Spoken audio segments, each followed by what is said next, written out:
All right, so this video is going to go over pages 16 through 18 in your packet. So we're going to take a look at conservation of momentum. So remember, conservation means to conserve something, so that means you're not losing it.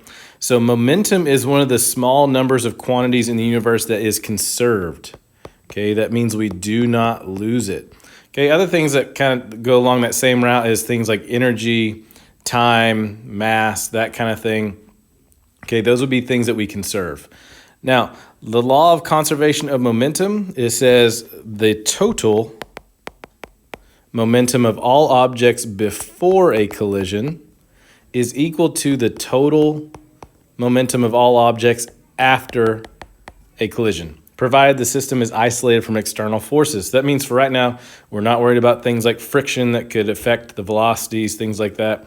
So the key thing is here is your total momentum before and total momentum after are the same. Now, keyword is total. Okay, your individual momentums can change, but your total is going to be the same. Okay, so our first type that we're going to talk about is type 1. Okay, this is where you have two objects collide and stay as two separate objects after the collision. Okay, so that'd be like a ball hitting a ball and bouncing off, and they go their own way. They don't stick to each other. They just do their own thing. So the equation that we will give you is this. Mass 1 times velocity 1 initial, so that'd be like one ball going one way, okay, with a velocity, plus mass 2 times velocity 2 initial, so there's your other ball going a certain direction with a certain velocity, equals, that means they hit, and now they separate, so mass 1 is still mass 1, but now we have velocity 1 final, okay, so what is the new velocity of our mass 1 ball, plus mass 2 times velocity 2 final. Okay, so what's the new velocity of our second ball in this problem? So we're going to do an example. So example is a 0.2 kilogram tennis ball is traveling at 2 meters per second, hits a stationary basketball at 0.9 kilograms, and gives it a velocity of 0.5 meters per second to the right. So you have a tennis ball that's going to the right at 2. Okay, it's got a mass of 0.2 kilograms, and you have a stationary basketball. Okay, so that means it is sitting still, so your velocity is 0. Now, this is before they hit. Okay, so a lot of times if you want to draw it out, you can kind of visualize if you want to. So we're going to use our equation. So mass 1 is 0.2 times velocity 1. It's moving at 2. Okay, to the right. We'll pay attention to that direction. If they mention left, then we've got to make something negative.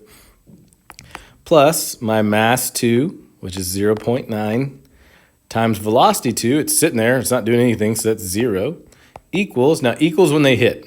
Okay, so now they hit, and now we're trying to figure out is what is the new velocity of our tennis ball and basketball, and which way are they going? Okay, so they're still separate, so the mass of my tennis ball is 0.2, but now we don't know the velocity of the tennis ball. That's actually what we're looking for, so we're looking for V2F. You could write it as X if you want to, whatever you want to do, plus the mass of my basketball, which is still 0.9, but now it's moving at 0.5 meters per second to the right. Okay, so right being positive, 0.5. Okay, so basically they hit, and now after is now I have the basketball moving to the right at 0.5, and now we're trying to figure out which way is the tennis ball going. Is it going right? Is it going left? Okay, and how fast is it going? So what we would do is we're going to clean this up. Okay, on the left side, it becomes 0.4 equals 0.2. You can say X if you want to, plus 0.45. Okay, subtract 0.45 from both sides and then divide both sides by 0.2. And you get a final velocity of negative 0.25 meters per second. That means that the tennis ball is now going to the left at 0.25 meters per second. Okay, so you could keep it as negative if you want to, or you could say 0.25 meters per second left. Either way works, but when you get a negative, that just tells me that now it's going the other way. Okay, so that would be your answer there. Now that was a type 1. Okay, that was when two objects are separate, they hit, and they stay separate. Okay, so like a ball hitting a ball. Okay, number 2 is, our type 2 is two objects collide and move as one object after. So that means they're separate in the beginning, they come together and they stick. Okay, so the equation for this would be mass 1 times velocity 1 initial plus mass 2 times velocity 2 initial equals, now they're stuck together, so it's going to be m total and then v final. Okay, let me kind of block this off a little bit so you're not getting that confused. Okay, so that's the equation right there. Okay, now the equation we will give you is the first one. We will give you this one right here. So if we mentioned something like the objects hit and now they're stuck together, now you've got to know on that right side, because remember before, on the left side, this is your before they hit. Right side is after they hit. So if they hit and they stick, that means we got to combine that right side to one mass and one velocity. So, and I'll go and switch to another color. So we're going to use an example. So a loaded railway car, the 6,000 kilograms is rolling to the right at 2 meters per second. Okay, so you have a railway car going to the right at 2 meters per second. Okay, it collides and couples with an empty railway car of 3,000 kilograms rolling to the left at 3. Okay, so now is I have another railway car that's going to the left at 3. That would technically be negative. Okay, we want to know is they're going to hit. Okay, and then it says they couple, so that means they stick to each other. So after the hit would look like this. So now you've got two railway cars stuck to each other. And now we're trying to figure out what is our velocity after. Are they going left? Are they going right? How fast are they going? Okay, so we're going to set up our equation. Okay, so mass 1 is 6,000 kilograms.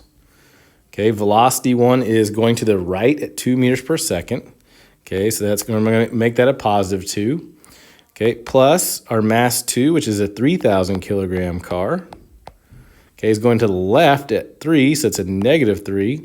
It does not matter which one you make negative, as long as if you see right and left, one of them has to be negative. Okay, equals, now they're stuck to each other.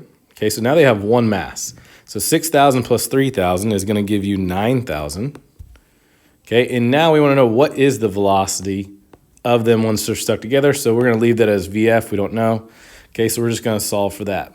Okay, so I would clean up my left side and then divide both sides by 9,000, and you should get a final velocity of 0.33 meters per second. Okay, and since it's positive, that means it's going to the right. You don't have to put right, okay, because whenever we do this mathematically, if it was left, it would show me negative. If it was right, it would show me positive. Okay, so one object breaks apart, so this would be type 3. Okay, so type 3 is when you have something that's together in the beginning and then it breaks apart in the end. So let me change my color for this one. Okay, so this is typically like an explosion. That's usually most scenarios. Okay, so it's when you have one object that's together and then something causes it to break apart. Okay, type 3 is just the opposite of type 2.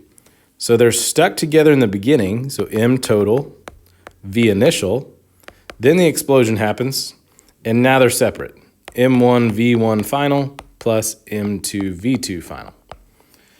Okay, so it says calculate the recoil velocity of an unconstrained rifle of mass 5 kilograms after it shoots a 50-gram bullet at a velocity of 300 meters per second to the west.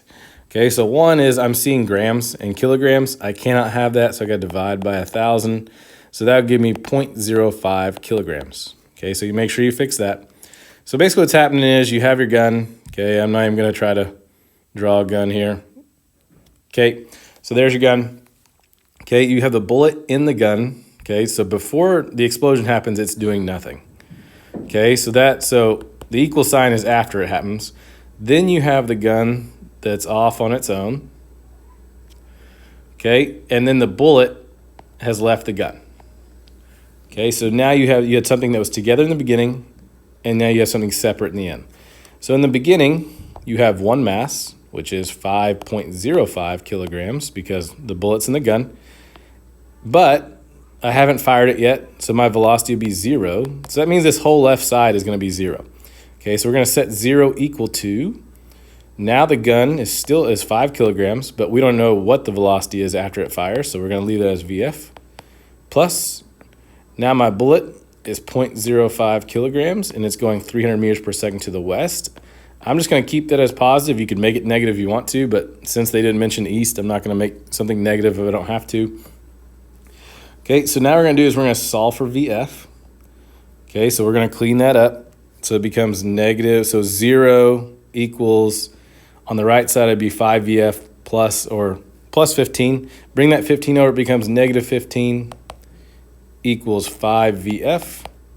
And you get a final velocity of negative 3 meters per second. So that means the gun went backwards at 3 meters per second. Now, a good conceptual question is how can I, if momentum is meant to be conserved, if I have a total momentum of 0 on the right side, how can I have 0 momentum on the if I have 0 momentum on the left side, how do I have 0 momentum on the right side when I actually have things moving? Like I have a gun going one way, I have a bullet going the other way. It's because of their direction. The bullet is going to the right, which you could say is positive, and the gun is going to the left, which you would say is negative. So therefore, a positive and a negative would cancel out, okay? And that would equal out to 0. So that's how you can have a total momentum of 0. Now, I'm not saying that the gun has an individual momentum of 0 and the bullet has an individual momentum of 0. I'm saying that both the gun and the bullet cancel out to give a total momentum of 0. Okay, so that's a good conceptual thing to understand. Okay, so let's do some more practice on this. I'm going to show you a different way to solve this. If you're not a fan of the equation way, you don't have to do it that way. Okay, I'll show you another way here in just a second. So vocabulary to know is recoil. Okay, most people know recoil. That's where like the gun recoils back after it's fired. Now the key thing is inelastic versus elastic. Inelastic is when something sticks together. Okay, so like that was like a type 2 where two objects hit and they stick. Okay, and elastic is where they bounce off. Okay, that's like a type 1. So in this problem, we're going to go over, this one's recoil. So we have a cannon that's launching a cannonball. So this is going to be our type 3. And again, we're not going to ask you what type this is. It's just you need to understand how to manipulate an equation based on what's going on. So I have a 100 kilogram cannon loaded with a 15 kilogram cannonball is sitting on a hilltop at rest. Okay, so this is before, left side's before, okay, right side's after. Okay, so this is called an MVP chart.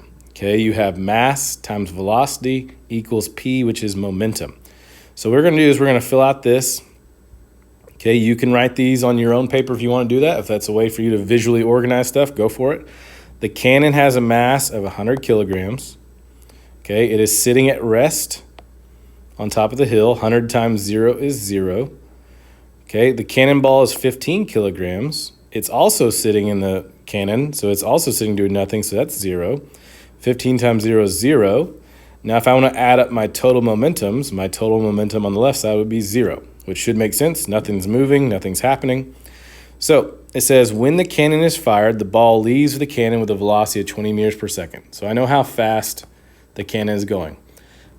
I want to know how fast is the cannon, I know how fast the cannonball is going. I want to know how fast is the cannon recoiling. So on my right side, my cannon is still 100 kilograms. I don't know what the velocity is, so I'm just going to put x.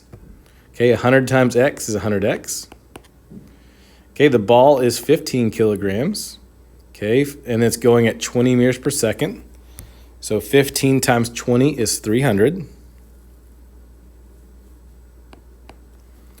Okay, now, as far as total goes, if you add this up, this would be 100x plus 300.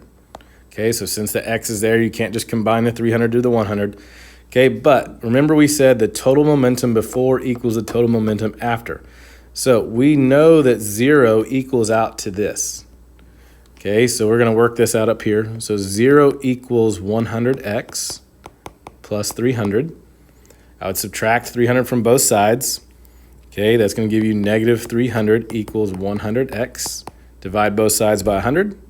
And that means you get a final velocity of negative 3 meters per second. So that is how fast the cannon is going backwards.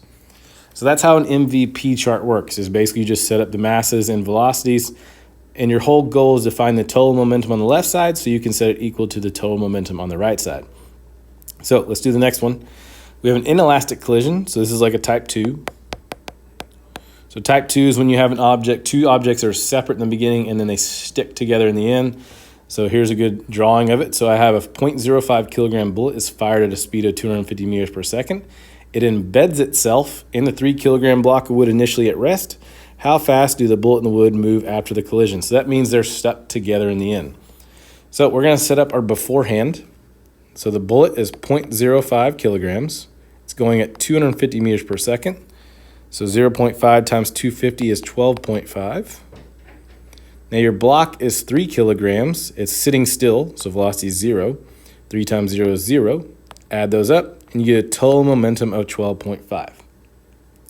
Now, after they're done, I can show you two ways to do this. One, you can still do them separate if you want to. You could say 0.05 velocity you don't know is x, so it'd be 0.05x. Okay, then you'd have mass of 3. You don't know the velocity of that one, so that's x. So that'd be 3x, and then you just combine them. Okay, so you can do it separately if you want to. Okay, or since you know that they're going together, you can just combine them into one. So your mass is 3.05 now. V is x. You don't know. You still don't know the velocity of the block and the bullet. So that's x. So 3.05 times x is 3.05x. So the only thing I have over here is 3.05x. So 12.5 equals 3.05x. So 12.5 equals 3.05x.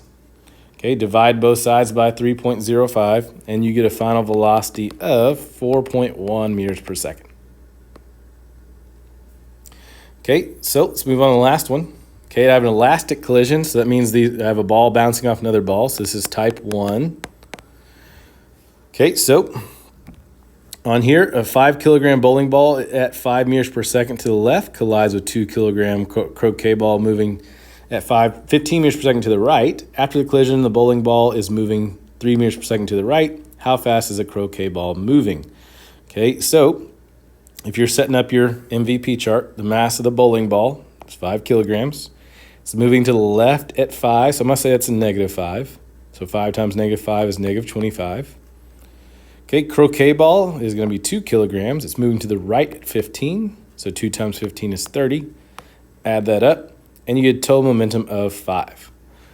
Now, they didn't stick, so they're all still separate, so the mass of the bowling ball is still 5. Bowling ball is now going to the right at 3, so 5 times 3 is 15. Okay, croquet ball is still 2 kilograms, but we don't know what that velocity is, so we're going to put x there. So 2 times x gives me 2x. Add that up. 2x plus 15 is going to equal out to 5. Okay, so 5 equals 2x plus 15. Subtract 15 from both sides, you get -10 equals 2x. And then therefore x is going to equal out to -5 meters per second. Okay, so again, that is the MVP chart if you like doing that. But right now, if you want to watch, I'm just going to go back through these on how to do the equation style if you like the equation style. Okay, so if I were to do this, okay, the equation for an elastic collision would be the one I give you. It would be M1 V1 initial plus M2 V2 initial equals M1 V1 final plus M2 V2 final. Okay, so beforehand, I have the mass of the bowling ball, which is 5. Okay, it's going to the left at -5, so here's your M1 V1 plus M2, which is going to be 2. It's moving to the right at 15. There's your V2, that's 15. They hit, that's where the equal sign happens. Okay, they still stay separate, so the mass of the bowling ball is still 5. But now it's going to the right at 3, so my new velocity is 3. Plus, the mass of my croquet ball is still 2. But I don't know what this velocity is, so then you would just solve for x, and then you would get the exact same answer. So that's how I would set up the equation form if you like it that way. Going back to this one, okay, so I have two objects separate in the beginning. They're together in the end. So I would do my M1. So remember the equation would be M1 V1. So it would be 0.05. My bullet is going 250. There's your M1 V1 plus your M2 V2, because they're separate. M2 is 3. Velocity is 0. They hit, and now they're stuck. Okay, so now I have one mass, okay, which is going to be 3.05. and I don't know how fast they're going after they combine, so that's going to be x. And then you just solve for x. Okay, so you just got to understand that if we mention that they stick together, then you just combine them into one mass and one velocity on the right side. Now going back to this one, okay, this is the opposite. Okay, this is where they're together in the beginning. So let me clear up some of this real quick. Okay, so in the beginning they're together. Okay, so I have a 100 kilogram cannon plus a 15 kilogram cannonball. So that's 115 kilograms. It's sitting there at 0, nothing's happening. Okay, then they separate. So the mass of the cannon is 100. We don't know what the velocity of the cannon is after, so we're going to leave that as x. Plus, now you have the cannonball, which is 15, and it's going to the right at 20 meters per second, and then you just solve for x. So again, either way is up to you. It just depends on how you want to organize it. So either way, whatever you prefer, and that'll end that one.